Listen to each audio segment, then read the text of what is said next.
नमस्कार दर्शक बंधु मु आचार्य आशीष कुमार नायक आपण समस्त को हार्दिक स्वागत जनाऊँगी महर्षि पराशर वैदिक ट्रस्ट यूट्यूब चैनल। आज आम जानिबा राशि चक्र पंचम राशि सिंह राशि व्यक्तिशेष सिंह राशि और सिंह लग्न व्यक्तिशेष वर्ष 2025 किपरि रहिबो।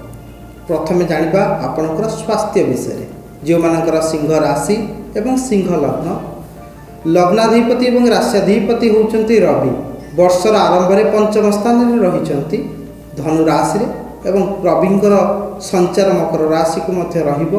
मकर संक्रांति पर रवि प्रत्येक मासरे राशि परिवर्तन करती किंतु सिंह राशि व्यक्तिशेषों मुख्यतः भाव में बृहस्पति और शनिकर स्थिति केंद्र स्थान में रही। शनि मूल त्रिकोण राशि रही सप्तम स्थान में, बृहस्पति रही दशम केन्द्र में वृष राशि एवं वक्र अवस्था अच्छा। सिंह राशि व्यक्तिशेषों वर्षटी अत्यंत उच्चकोटीर कारण वर्षर आरंभ में राश्याधिपति पंचम स्थान में अच्छा।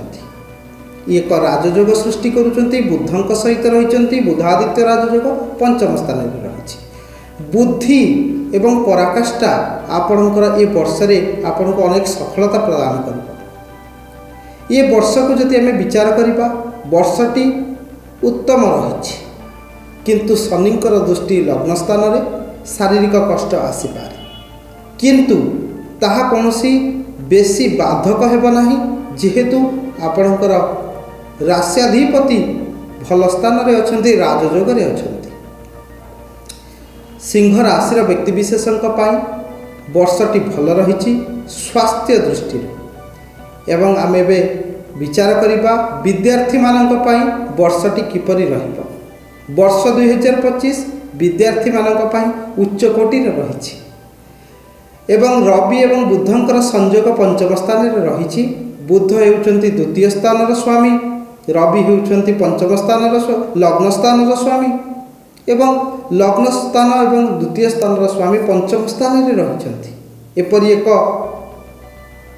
भल संयोग रही आपणकर जन्मपत्रिका एवं राशि गोचर में एक शुभ स्थिति सृष्टि कर। विद्यार्थी जो माने हायर एजुकेशन में अच्छा से उच्च फल प्रदान करेंगे।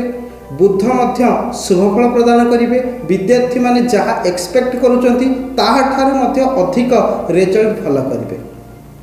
ये वर्ष आपण करिथिबा परिश्रमर फल आपण निश्चित प्राप्त करेंगे। विद्यार्थी मानक पई उच्च शिक्षा रे एक रास्ता सृष्टि हेबो एवं आपण करिथिबा प्लान बा निजर प्लानिंग हिसाब रे आपण ठीक मार्ग रे जाई परिबे।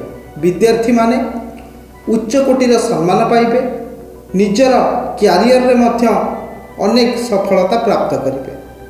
शिक्षा क्षेत्र में संबंधित कार्य ए वर्षटी आपण को अनेक शुभफल प्रदान कर।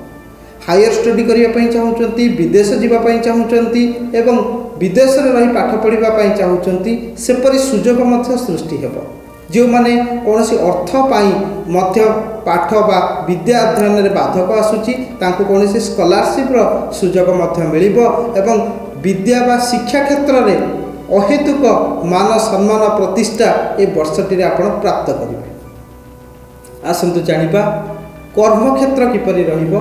सिंह राशि व्यक्तिशेषों कर्मस्थान अत्यंत शुभ स्थिति रही। ग्रह मानकर स्थिति बहुत भल रही। ए वर्ष देवगुरु बृहस्पति केंद्र स्थान में अच्छा एवं शनि भगवान मध्य सप्तम स्थान में रही एवं सुंदर जोग सृष्टि कर। परिस्थिति रे आपण अनेक शुभ फल प्राप्त करेंगे एवं देवगुरु बृहस्पति दशम केन्द्र संचार रही जहाँकि आपण को अनेक प्रतिष्ठा सम्मान मान जश कीर्ति प्रदान कर। वर्षटी मंगल द्वारा नियंत्रित होता है 2025 न्यूमरोलॉजिकली। ये वर्षटी आपणकर उत्साह साहस धैर्य बुद्धि शक्ति पराक्रम एवं परिकाष्ठा आपण देखेबे। आपण को अनेक सफलता प्राप्त हो। कर्म क्षेत्र में मान सम्मान जश कीर्ति आपणकर वृद्धि पाइब। जो माने एजुकेशन विभाग रे अछंती शिक्षा दान करूछंती शिक्षा क्षेत्र रे संबंधित अछंती एवं कौनसी शास्त्र तर्क एवं कौनसी एपड़ी विभाग रे अछंती ज्ञान वितरण करिवार विभाग रे अछंती सेमानक पई वर्षटी अनेक गुड़िए सफलता आनिबो एवं आपण अनेक गुड़िए सफलता प्राप्त करिवे एवं जो माने कर्मक्षेत्र में कौन नूतन आशा रखिंट आगक जावाई कौन उत्साह रखिंट ताहा परिपूर्ण होब। देवगुरु बृहस्पति वक्र अच्छा किंतु दशमाधिपति शुभ स्थिति रे रही कारण आपण को समस्त प्रकार सुख सुविधा कर्मक्षेत्र में प्राप्त होब। जो माने व्यवसाय इत्यादि करुचंती सेमानक पई वर्षटी मध्यम धरणर रहिबो। व्यवसाय रे किछि अंश रे आपण लाभवान होई परिबे। निजर पार्टनर सहित ए वर्षटी बहुत भल संपर्क रहिबो।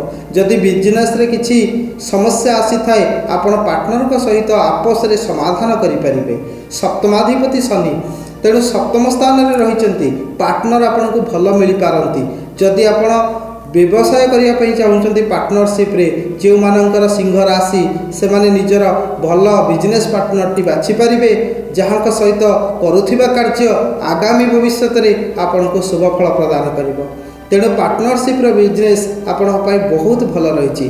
आपण कौन नूतन स्थापना करि पारंती बिजनेस रे आगो को जीवा पई किछि प्लानिंग रखि पारंती एवं शिक्षा संबंधित कौन इंस्टीट्यूशन कोचिंग सेंटर इत्यादि आपण करूचंती सेथिरे मध्य आपण को अनेक सफलता प्राप्त हेबो। आसंतु आपणकर वैवाहिक जीवन विषय जानिबा। जो मानकर सिंह राशि सिंह लग्न वैवाहिक जीवन स्थान में शनि भगवान रही शश महापुरुष योग सृष्टि करुँच एक सुंदर राजयोग सप्तम स्थान में रही और उच्च कोटिर राजयोग होता है। एपरी राजयोग शनि भगवान प्रदान करथांती। वैवाहिक जीवन उच्च कोटिर रहिबो। जहाँ समस्या अच्छी विगत दिन मानकरे ता दूरीभूत हेबो। आपण अनेक सुख समृद्धि प्राप्त करिवे। अनेक दिन रु चली समस्या मध्य दूरीभूत हेबो। शनिकर स्थिति बहुत भल रही सप्तम स्थान में। जो माने विवाह पाई जो वर कन्या चाहूँगी निजर विवाह करने पुओ झील मैंने चाहूँगी विगत दिन मानक विवाह हो पारिनी से परिस्थिति रे आपण मत विवाह बंधन में आबद्ध हेबे वर्ष 2025 ताहा सहित वैवाहिक जीवन अति सुंदर रहिबो। पारिवारिक जीवन बहुत भल रहिबो। आपणकर सिंह राशि व्यक्ति विशेषण समस्त प्रकार सुख सुविधा ये वर्षटी आपण प्राप्त करेंगे। तो द्वादश स्थान में मंगल रही मंगल टिके दुर्बल अवस्था अच्छा नीच अवस्था अच्छा खर्च बढ़ी पारे माली मकदमा पड़ पारती किंबा कौन दूर यात्रा कर तीर्थ यात्रा किंबा अन्य कौन यात्रा बा कौन प्रकार खर्च आपन को बढ़ी पारे। कारण द्वादश स्थान हूँ विदेश यात्रार स्थान विच्छेदर स्थान एवं कोर्ट कचेरी माली मकदमार स्थान होता है। एपरी स्थान में मंगल रहिबा द्वारा आपण लड़ई झगड़ा ठारू दूर रुहतु। पारिवारिक जीवन में श्रृंखला रखंतु। निजर पाठपढ़ा निजर व्यक्तिगत जीवन एवं निजर पारिवारिक जीवन को समृद्ध करंतु एवं अलग कौन जिनिस बा आपण जीवन धारा को परिवर्तन करुवा किसी जिनिस प्रति आपण आकृष्ट हुंतुनी कौन आडिक्शन रखंतुनी। जदि कौन सेपरी आडिक्शन आपण भितर रही कौन खराब आडिक्शन आपण रखिंट ता द्वारा आपण अनेक कष्ट पाइबे। तेणु सिंह राशि व्यक्ति विशेषकर वर्षटी बहुत भल रही। शिक्षा व्यवसाय चाकरी एवं निजर स्वास्थ्य वैवाहिक जीवन एवं प्रेम विवाह इत्यादि रे अनेक सुफल एवं सम्मानजनक स्थिति उपजीव। आपण मानकर मंगलकर स्थिति द्वादश स्थान में थिबा कारण वर्षर आरंभ में किसी खर्चांतर पड़ पारती। क्या जदि कौन उद्धार देइचंती तेबे सेठी मध्य आपन को समस्या आसीपारे। तेणु ये सबू दृष्टि रखंतु। ये सबू जिनस प्रति आपण अवॉइड करंतु। वर्षटी बहुत ही भल रहिबो। ताहा सहित आपण आपणकर राश्याधिपति रविंकर पूजा करंतु। आदित्य हृदय स्तोत्र पाठ करंतु।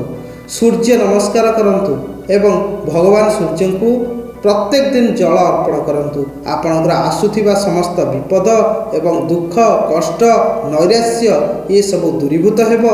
ए वर्षटी आपणक पई सुख एवं समृद्धिर वर्ष हेबो। मोर शुभकामना रही आपण मानकर ए वर्षटी सुख एवं समृद्धिमय हेउ एवं प्रभु जगन्नाथ पाखे मु प्रार्थना करुच्ची आपण माने निरामय जीवन यापन करंतु। रहुची नमस्कार।